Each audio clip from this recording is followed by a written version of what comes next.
Hey, I know this sounds weird, but where the hell are you? Like, you said you were going to take a piss, but you've been gone for like an hour, dude. I don't want to sound paranoid or anything, but I'm in the middle of the forest, and this was supposed to be just, a relaxing camping trip between me and you, but I hear things around me. I don't know if you're pranking me or something, but just... Dude, are you even there? Are you even listening? Hey? Hello? What is that? Who are you? Hey, get away, please!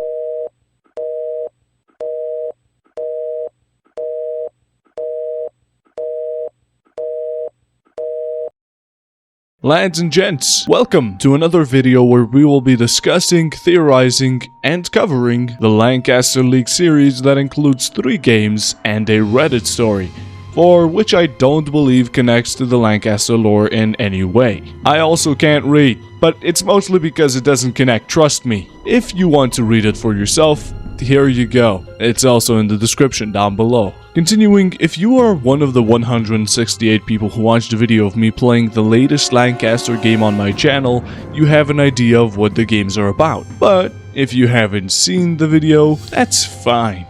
Fucking asshole. I'll be going over the 3 games that are currently available, also highlighting the more important sections and in the end connecting it all together. And if you want to check out the games or the community of these games, I'll leave everything down in the description. I do recommend playing the games since they're short but very enjoyable experiences that are put in a very interesting horror game format. But without further ado, let's head over to the beginning of the Lancaster League, also known as O'Brien State Park. The game starts off with text, letting us know the following tape and other tapes were recovered by FBI intern Valerie Bardot and given to the people who are leaking the tapes. Valerie went missing out of nowhere at the end of her internship in Lancaster, California, and foul play from a third party is suspected. The leaking party threatens to leak more tapes as long as Valerie is missing. Throughout all the games, the tapes all start with FBI protocols that are meant as a warning for complete privacy. As the player, we visit the O'Brien State Park, which has been having an increase in animal-like attacks. Brady Kaufman, the person we play as, was a visitor whose footage was discovered after he went missing and was found dead. This is where the gameplay starts, and we're in the position of Brady. We start heading towards the showers where, on our way there, we also spot sightings of other camps and vehicles, but no people seem to be around. The showers are reached, where after a slight pause, we as Brady head back to our camp. Nothing unusual happens on the path, but when the camp is reached, a mysterious figure is spotted, whose identity is still unknown nor is it recognized by one of the campers. When we approach the figure, the recording cuts again for an estimated 1 to 2 hour period. What happened in that period isn't included, but for now let's ignore that. Continuing the recording, Brady has went for a hike. Why he did it still remains unknown. He continues filming his hike as we take a long trip where we find a dead deer on the floor bleeding out, which is stated to have been attacked by the so-called entity. The filming is again cut off due to the entity being in Brady's vicinity. It's stated that Brady flees off trail due to the partial encounter with the entity, and while fleeing, the entity pursues him, where after an approximate 4-minute pause we reach the final cut of the footage. Now in a sprint, after some time we finally get the first sighting of the so-called entity which has been terrorizing the state park, which also goes by the name Wendigo. The Wendigo kills Brady and later more of them can be heard in the background fighting over the remains of his dead body. This was the first showcase of S0012, aka the Wendigo. We get a decent bunch of information about the Wendigo, like where they reside, the threat level and more, but none of that really matters, since at the end of the tape it's confirmed that the Wendigos are exterminated by a collaboration of military forces. And the first sighting of these entities also starts funding towards special operations and programs.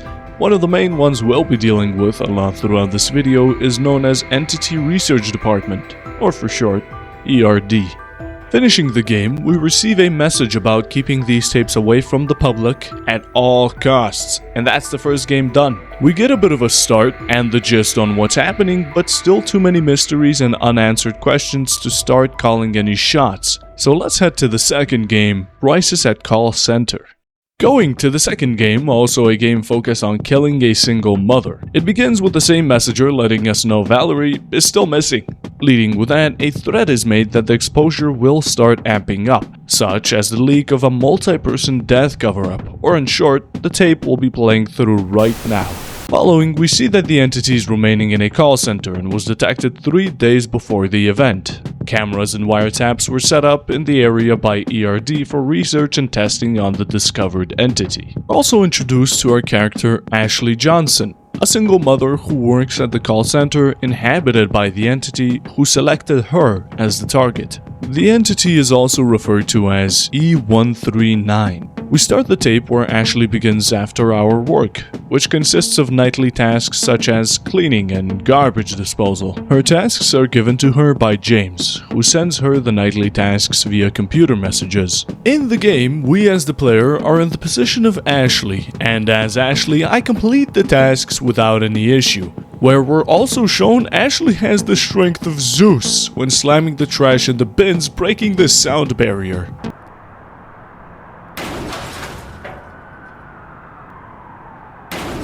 As we start heading out of our shift, we get the first sighting of E139. We repeat the second night shift in a similar fashion, but this time around when getting closer towards finishing our work, we're visited and also given a closer look to the entity, who even leaves us a cute and quirky message at our computer.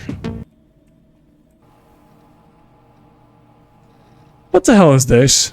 So now, knowing the entity can draw in MS Paint better than I can with a pencil, we can suggest the entity has some intelligence. Going back to completing tasks is where the power is turned off, which Ashley responds to with leaving the building, a smart main character decision for once in a horror story. So now we know the entity is not only stalking and playing with its prey, more commonly known as Ashley, it also hasn't been discovered by Ashley just yet, but was only dismissed as a break-in. We head to the final night, where the guard is also tasked with after-hour work due to the event that occurred last night, and we also receive an apology from James, the assumed higher-up. Being the final night, I hee my way through the chores, but the entity lures us into our office with a fake phone call. The power again gets turned off, and when checking out the breaker, we're met with a surprise. Holy shit! I gotta get out of here! An alarm gets set off where the entity chases us only to switch routes. Ashley rushes to her office to make a call to 911. Information is exchanged between the two, but it's quickly figured out that this isn't the 911 we know, but an actor from the investigation party who also, for the sake of learning more about E139, uses Ashley as a lab rat. I'll let you hear the phone call for yourself. 911, what's your emergency? Please help! There's something following me! Ma'am, I need you to remain calm. Where are you? I'm at first floor in one of the offices. Please, just send somebody to help me. Does the intruder have any weapons? No, it's not a human. I'm like one with lost on 4 legs. Ma'am, are you on any medication or substances? No! Are you taking me seriously? For fuck's sake, send someone! Officers are on the way. You should remain in place and hide if possible. Should I do it?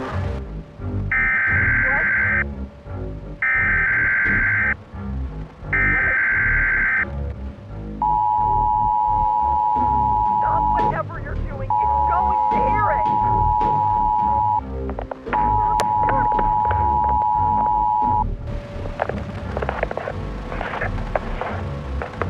Get away from me! No! Get away from me! No!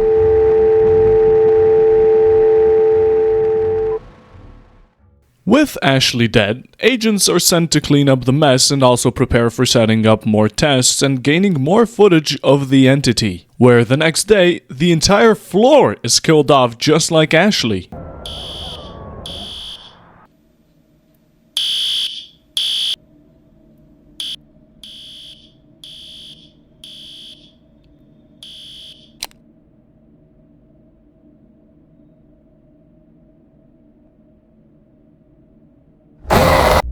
After that little jump scare, the mass murder is shifted onto Ashley, who is accused of shooting everyone in the building just to cover up for the entity and make sure none of this is revealed to the public eye. The entity's name is Knucklewalker. We get more information about it, and for now we'll skip most of the details and maybe we'll come back to them later. Although towards the end it is shown that extra funds are needed towards research of these entities. Another thing mentioned are the backdoors, which are a very important key to the story. But for now, we know that the backdoors are a place or transportation service that the entities access the Lancaster world through. We're again left with the message about publicity.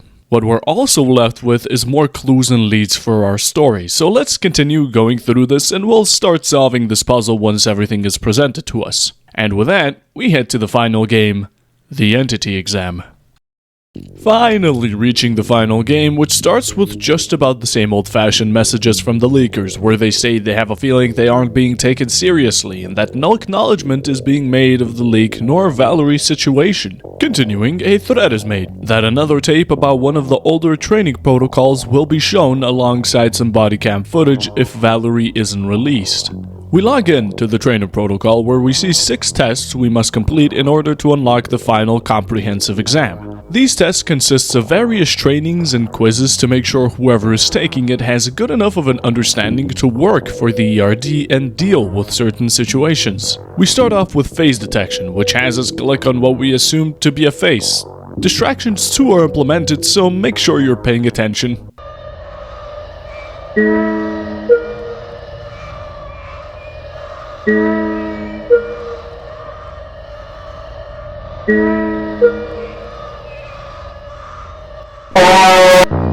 Passing our first test, we continue on to situation training. The test being based around CERT or CERT protocol, which stands for C. Calmly collect evidence, E. Eliminate threat, R. Run away, and T. Terminate self. That's just a protocol. I'm not actually telling you to end it. Don't do that, it hurts, and I really do need you to watch these videos. The test is made so we have the correct idea of how to interact in certain situations and what the prioritized action should be in a scenario. You're carrying newly discovered data about an entity. You hear your partner upstairs cry for help. You know you could probably neutralize the threat attacking your partner. What should you do? What? Do these guys not want priority to collect the evidence? That is first priority, you stupid. If we don't follow these rules, we either get punished by the facility or by the entities. Let's see what happens if you don't follow the CERT protocol.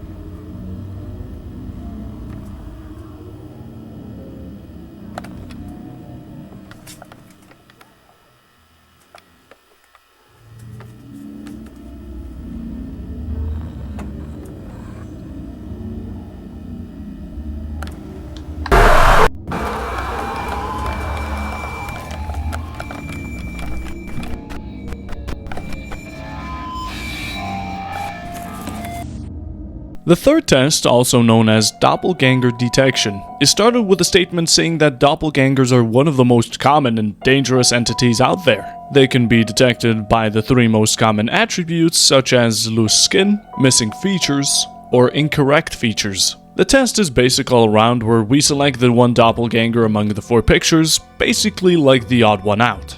Now we head to image recognition, which focuses on reaction-based decision making if something is a friend or a foe. Just pick the cute and non-threatening images as no threat and everything that looks like the person under your bed as threat. Going forward, we head to audio transcription, where we get many sound files played to us, which we have to accurately transcribe. We start going through these audio files, and as we're going through them, some are just straight up mean. You are weak and replaceable. You are weak and replaceable. Damn right, because that's how the government works. You know, they want you replaced. Gone. Some are tricky since I know I was right. Cloudy. With a chance of rain. Cloudy with a chance of rain. What? Cloudy's one I heard, not Cloudy. And only then are we left with the ones that are very unsettling.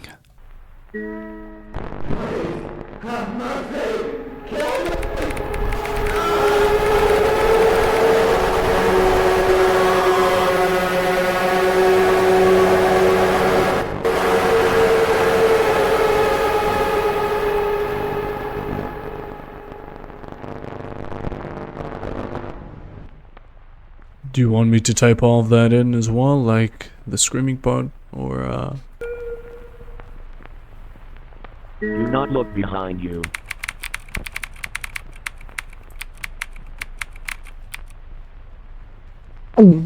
Guys? Now, all we have left before the final test is Entity 101. We learn about the entities, how they have been more common throughout time to the point where ERD had to be made. Another interesting thing that's mentioned again in the introduction are the backdoors, keep that in mind. In the test, we're also shown to the threat level, containment, and utility tiering system for these entities. We're also shown to new entities such as Shadow People or E549, doppelgangers who torment prey in their sleep for a longer period of time. We also learn about E718, or Matronic, which are machines that target lone children who are then kidnapped. Then we have E59, the Skinwalker, another doppelganger specified as a shapeshifter that commonly takes animal form and not so commonly human form, stealing the skin in the process. And for the last one, we learn about the Rake, or E99. They started appearing after the Wendigo was exterminated. They hunt at night and are extremely agile, but outrunning a bullet is a concept not even they can eat up. Just like they can't eat a bullet. If you haven't gotten it yet, they can be killed with gunfire. After learning about our 4 more common entities, we have a short test where we have to identify which entity is represented on the given picture. Finally, finishing all 6 tests, we are left with the comprehensive exam that is a mix of all 6 previously taken tests. Now, nothing abnormal could be spotted in it, and it ends up being no problem. But as we finish the exam, something seems off. My camera and PC name are shown, or at least should be shown, but since I was already using my camera for streaming, not really much happened, and yeah, I was streaming on Twitch. You should check me out while I'm live, link is in the description. But to finish up our game, a message is left to us stating to stop watching before they find us. The game then abruptly ends, and that's it. We've covered all of the games in the series, we've gathered all of the currently given information, so let's go over it and piece up a story, and if not that, at least a theory. Hey, so covering the 3 games at our disposal and gathering our detail leaves us with getting down to business. For starters, let's establish a little group system. In this story, we have 3 parties. The entities. Now, I could just mention every single entity we're familiar with, but there's a bit more to them. Now, the entities are these creatures inspired by horror media, of course, that started becoming more aggressive throughout the late 90s. Now, when they first appeared, I have no clue. They could have been around for centuries, seeing as the Wendigo is marked as S0012 and not S0001. But after the Wendigo, more of them started being noticed. All of the ones we are aware of have intentions of killing humans and even animals. They're here to hunt and kill, to survive or entertain themselves. Each entity also has a unique ability, and if that wasn't enough, some of them are more intelligent than assumed. I mean, the dude can draw so goddamn well! But the main problem with these entities are the backdoors. We'll get back to those, I know I've said that already, but just hang on, we'll get there. The second party is the agency, consisting of all sorts of military forces, the FBI, and any type of department created for dealing with entities. These are the people who are hiding the entities from the public face. These are also the people who know what happened to Valerie. If it was them, or an entity that caused her disappearance, we're not quite sure of yet. But they definitely are. Now, the agency is using resources and even people to gather any information on the entities leaking into their world. But many will think that this is only for the greater good. A few sacrifices to save humanity sounds reasonable, right? In reality, it's stated that they would use the entities for interrogations and even as weapons if possible, which they are also looking into. And our last party is the leaker. I know this may sound jaw-dropping, but the leaker is the person who has leaked the tapes and training protocol. Now, the amount of information we have on him is extremely little. Everything he's leaked up until this point has all been given to him by the FBI intern, Valerie Bardot, who went missing. As to what connection he has with her still remains unknown. These tapes he's releasing are being published as a threat to the agency in order to find out the truth behind Valerie's disappearance. And now, with all of our parties established, let's build a story.